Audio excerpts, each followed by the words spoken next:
Friends, അപ്പോൾ രാജസ്ഥാൻ്റെ ഭാഗത്ത് നിന്ന് വന്നിരിക്കുന്ന അപ്ഡേറ്റ് ആണ്.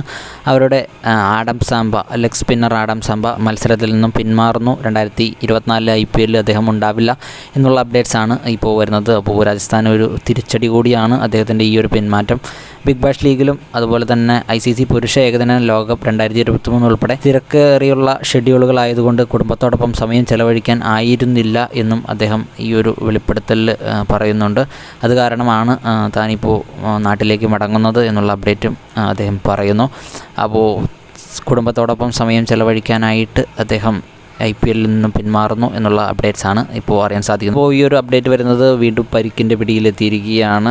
ഇഷാന്ത് ശർമ്മയ്ക്കാണ് പരിക്ക് പറ്റി. ഇന്നലെ നടന്ന പഞ്ചാബ് ഡൽഹി മത്സരത്തിനകത്താണ് അദ്ദേഹത്തിന് പരിക്ക് പറ്റിയത്. അദ്ദേഹം നല്ല രീതിയിൽ തന്നെ പന്തെറിഞ്ഞുകൊണ്ടിരിക്കുന്ന സമയത്താണ് കാലിന് പരിക്ക് പറ്റിയത്. കാലിന് പരിക്ക് കാരണം അദ്ദേഹം കളം വിടുന്ന കാഴ്ചയും നമുക്ക് കാണാൻ സാധിച്ചു ഇന്നലത്തെ മത്സരത്തിനകത്ത്. അപ്പോൾ അദ്ദേഹത്തിൻ്റെ പരിക്ക് എത്രത്തോളം വലുതാണ് എന്നുള്ള കാര്യത്തിൽ ഇപ്പോൾ വ്യക്തത വന്നിട്ടില്ല. എന്നിരുന്നാലും ഇനിയും കളിക്കാൻ സാധിക്കുമോ എന്നുള്ളതിൽ ഉറപ്പ് വരുന്നില്ല. എന്നിരുന്നാലും പരിക്ക് കാരണം അദ്ദേഹം കഴിഞ്ഞ മത്സരത്തിൽ നിന്ന് പിന്മാറി ചിലപ്പോൾ 1-2 മത്സരത്തിൽ കളിക്കാൻ സാധിക്കില്ല എന്നുള്ള കാര്യങ്ങളാണ് അറിയാൻ സാധിക്കുന്നത്.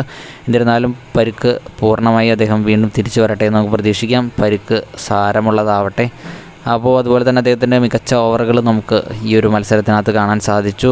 പഞ്ചാബിനെതിരെ നല്ല രീതിയിലുള്ള ഓവറുകൾ അദ്ദേഹം എറിഞ്ഞു. അപ്പോൾ ഇതുപോലത്തെ കൂടുതൽ അപ്ഡേറ്റ്സിനായിട്ട് നമ്മുടെ ചാനൽ സബ്സ്ക്രൈബ് ചെയ്ത് വയ്ക്കപ്പെടുത്തിയിട്ട് കാണാം. ബൈ.